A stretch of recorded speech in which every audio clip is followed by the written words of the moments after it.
Coucou les lecteurs et les lectrices, j'espère que vous allez bien. On parle aujourd'hui bouquin puisqu'on va faire un tour du côté des sorties littéraires de la semaine et vous allez voir, il y a pas mal de choses encore une fois cette semaine.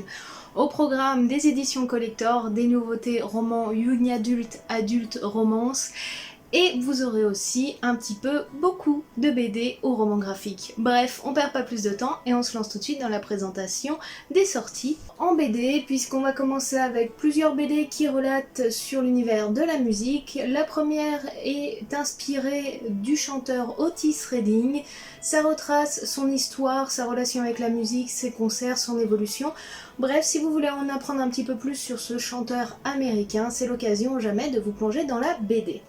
La deuxième BD musicale, elle, parle plutôt d'un genre, puisqu'elle va retracer l'histoire du métal à travers le temps et les différents groupes que l'on connaît bien pour en faire le genre que l'on connaît aujourd'hui. Retracer son histoire de sa création jusqu'à sa montée en puissance avec des groupes que l'on connaît tels que Motorhead, Iron Maiden, Metallica et autres, c'est l'occasion ou jamais d'en découvrir un petit peu plus pour tous les métalleux. On passe dans un tout autre genre, mais vous connaissez peut-être le roman graphique Culotté. Et ben sachez que donc Culotté, les femmes qui ne font que ce qu'elles veulent, vient d'obtenir une version intégrale. Redécouvrez l'histoire de ces femmes à travers le temps et l'histoire, ce qu'elles ont accompli réellement. On les remet à leur place légitime et on leur offre la connaissance et le prestige qu'elles méritent pour avoir aujourd'hui les droits et les avantages que l'on a obtenus en tant que femme. Dans un tout autre genre, je vous fais voyager à travers la Sibérie, à travers une BD qui s'appelle L'Axe du Loup. C'est le récit de voyage de Tesson qui traverse donc la Sibérie d'ouest en est et qui nous parle donc de différentes utilisations soviétiques telles que les goulags et autres et des prisonniers qui auraient sûrement réussi à s'échapper de ces goulags. Est-ce possible à travers ces températures extrêmes et ces manques de nourriture, eau et autres? On découvre son voyage à travers cette BD. Vous êtes fan de Sherlock Holmes ou vous avez envie d'en découvrir un petit peu plus sur ce détective extrêmement connu? Les éditions Mouton Électrique ont décidé d'écrire un roman un petit peu biographique, comme si le personnage avait réellement existé, avec ses différentes rencontres avec des personnages ou imaginaires ou historiques réels. Bref, une vraie petite bible sur l'univers de Sherlock Holmes, c'est l'occasion d'en apprendre un petit peu plus sur un détective très spécial. Je vous emmène dans la douceur puisqu'on va aller du côté de la jeunesse et on va commencer avec un livre illustré qui s'appelle La fille des 4 vents, où on rencontre l'histoire d'une jeune fille qui s'appelle Nilil, je crois que ça se prononce comme ça, qui a été abandonnée et a été recueillie par les 4 vents. Elle a un amour très grand envers ses pairs, mais elle commence à être de plus en plus curieuse de la race humaine et aimerait poser les pieds à terre. Jusqu'au jour où elle va faire la rencontre d'une pie qui est en fait une sorcière transformée et qui va faire un pacte avec elle. Elle va lui proposer de l'emmener sur Terre et en contrepartie elle devra faire quelque chose pour elle. Sauf qu'au moment de valider le pacte avec la sorcière, les problèmes vont arriver pour notre jeune héroïne qui va donc tout faire pour essayer de retrouver sa place aux côtés de ses pairs. Une belle aventure avec une belle histoire familiale et des rencontres. La prochaine BD que je vous présente s'appelle donc Les Grimoires d'Elphie, le trésor de la tricomancienne. C'est le tome 4 des Grimoires d'Elphie, donc si vous connaissez pas un petit peu cette histoire-là, on suit donc 3 jeunes filles, ces 3 sœurs qui ont perdu leur mère il y a quelques temps. La plus grande étant majeure a recueilli les 2 plus jeunes et à travers leur bus librairie traverse toute la France et redécouvre des histoires. Sauf qu'Elphie a en plus reçu un don de sa mère, elle peut faire de la magie en faisant des petits origamis à qui elle donne vie et autres, et donc on découvre son histoire à travers différentes régions de France qui est très intéressant. Et ce tome 4 nous plonge donc dans les Pyrénées et l'enfance de sa mère. Cette fois-ci on rentre dans du Disney parce qu'il y a pas mal de petites choses Disney qui sortent et j'ai envie de vous les présenter. On va commencer par une anthologie de l'univers Winnie l'ourson. Si vous voulez en découvrir un petit peu plus sur Winnie et ses amis, sa conception, son histoire, ses romans, jusqu'à son arrivée dans l'univers Disney, c'est l'occasion ou jamais de se vous plonger dans ce livre-là. Les prochains bouquins que je vous présente, ce sont des BD de nos Disney préférés. C'est l'occasion jamais de vous replonger dans vos Disney préférés. Ils ont donc adapté en BD Les 101 Dalmatiens, Le Roi Lion, Peter Pan, Zootopie et le prochain film qui sortira à la fin du mois, qui n'est autre que donc Wish, Achat et La Bonne Étoile. Alors là, c'est l'occasion ou jamais aussi de vous plonger dans ce prochain Disney si vous souhaitez, car il y a énormément de livres qui sortent sur le prochain Disney Wish. Déjà en librairie, je trouve que c'est un petit peu tôt, il aurait été plus sympa d'attendre la fin du mois pour effectivement que la sortie du film et du livre soit en corrélation. Mais bon, c'est l'occasion jamais peut-être de découvrir l'histoire en avant-première, savoir si vous allez aller voir le film ou pas au cinéma. Il se décline sous différents formats comme vous pouvez le voir à côté de moi. Donc si vous avez envie d'en découvrir un petit peu plus sur le prochain Disney, c'est l'occasion ou jamais. On est toujours sur les sorties du 8 novembre et vous allez voir, il y a encore pas mal de choses pour cette date-là. On va passer sur des romans tirés de la SF Fantasy et on va commencer avec un qui s'appelle Le Retour des Nains, le Saphir des Mers, où pour la petite histoire, on est donc dans un univers qui a déjà existé et on est quelques années plus tard où les dragons règnent aujourd'hui sur ce monde-là et où notre jeune nain essaye de faire sa place. Il est un petit peu chineur, brocanteur, il a tendance à fouiller un petit peu partout dans le monde des humains à travers les antiquités et autres pour retrouver des pièces exceptionnelles et pouvoir les revendre pour se faire un peu d'argent, jusqu'au jour où il va tomber sur un parchemin qui n'a pas l'air si ancien que ça, mais qui raconte l'histoire d'un héros qui est censé avoir disparu depuis des années. Il va donc partir en quête de ce héros-là, et en fait, ça va le plonger dans différentes aventures où il va devoir relever pas mal de défis contre beaucoup d'ennemis et des humains assez manipulateurs qui essayent de retrouver un artefact nain assez puissant. On est plongé là dans une histoire assez intéressante entre le moment présent et le passé.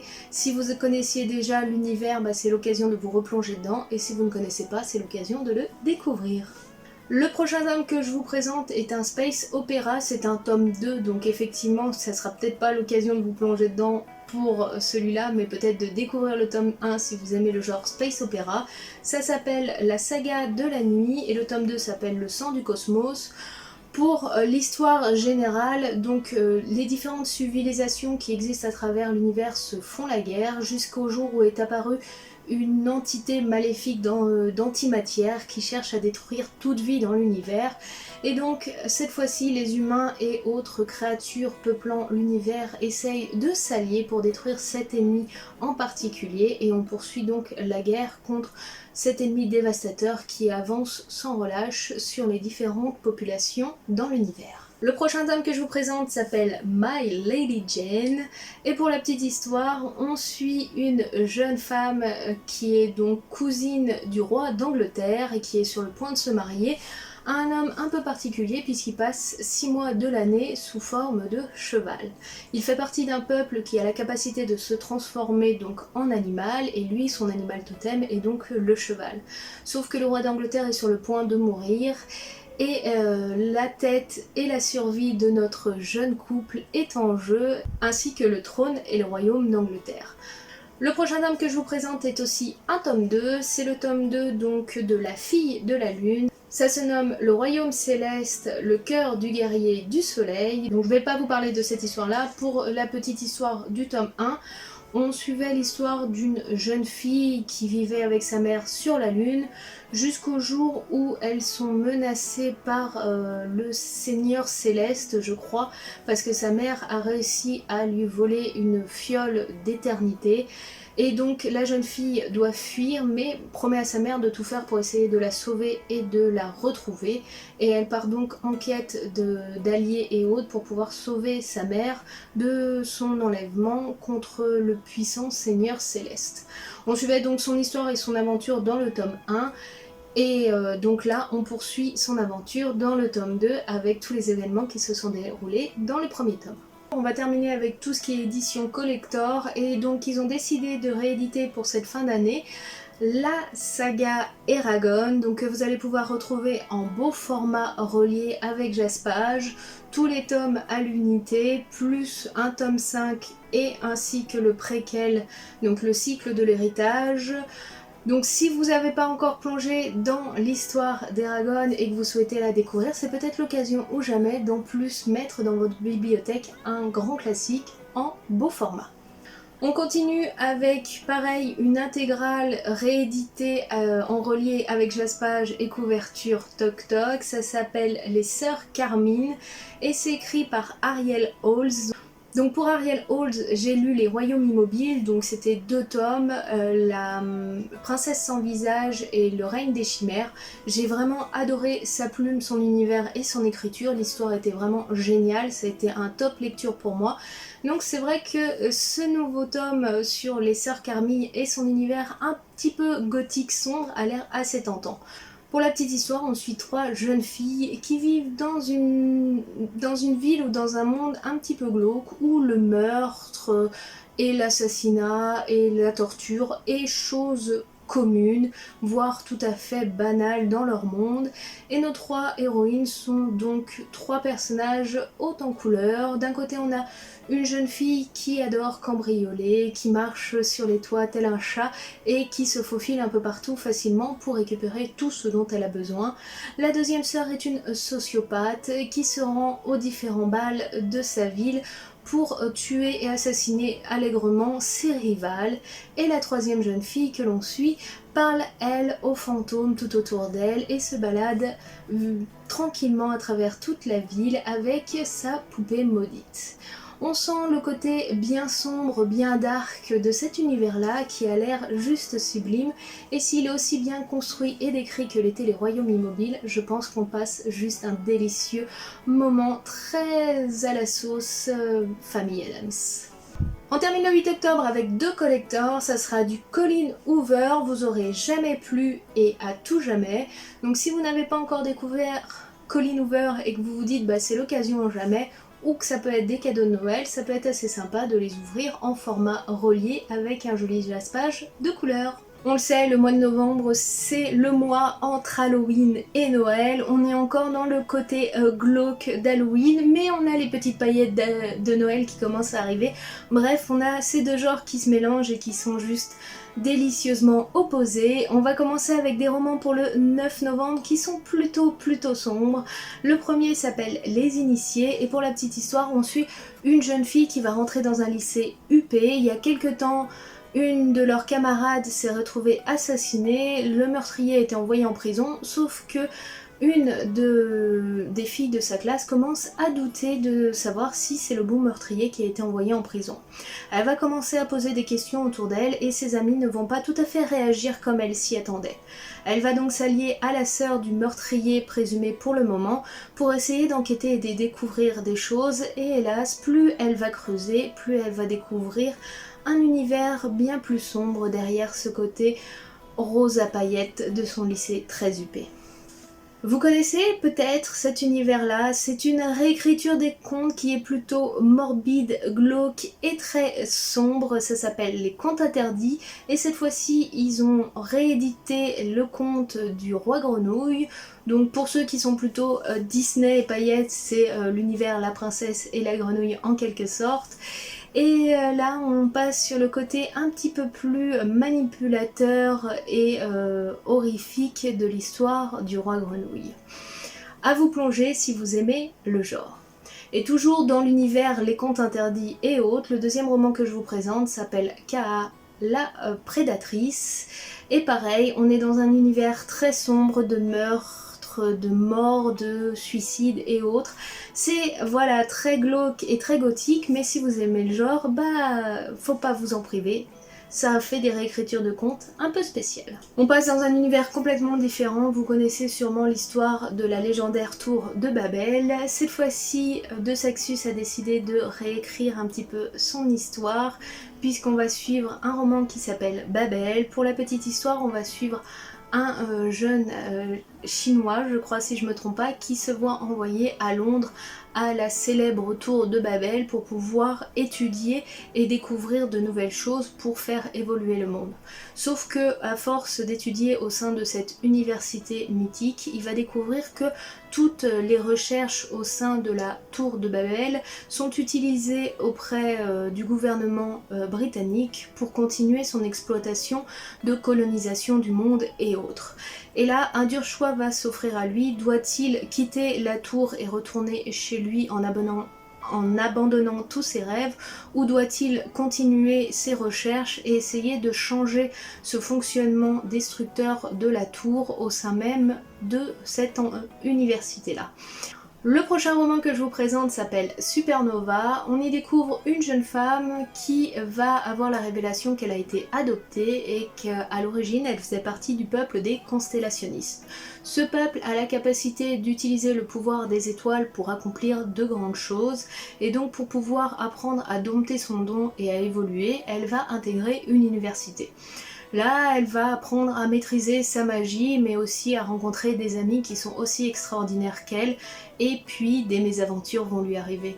Un petit univers un petit peu à la sauce Harry Potter, peut-être un petit peu plus poussé adulte, à voir et à découvrir à travers Supernova. On passe du côté d'un préquel d'une saga que j'ai bien aimée, d'une autrice que j'adore, qui est donc Alexiane de Lys. Le préquel est sur de sang, d'écume et de glace. L'histoire se déroule des années avant notre rencontre avec Perséphone et toute l'histoire qui nous est arrivée dans les 3 tomes de Sang, d'écume et de glace. On va y revenir sur l'un des personnages que l'on découvre dans la saga, toute son histoire avant et tout ce qu'il a dû faire pour en arriver à être l'homme qu'on connaît après dans la saga. Je pense que ce préquel peut être très intéressant puisqu'il va vraiment nous plonger dans la légende autour des sirènes, de leur histoire, de leur conflit, de cette relation homme-femme qui est assez puissante puisque les sirènes vivent dans un monde matriarcal et non patriarcal. Et comme on suit la vision d'un homme qui essaye donc de s'extirper un petit peu de ce schéma-là où quoi qu'il arrive il est destiné à être esclave, ça peut être assez intéressant à découvrir, et généralement les univers d'Alexiane de Lys sont très poussés, très intéressants et bien développés, donc j'avoue que ce préquel me fait plutôt de l'œil.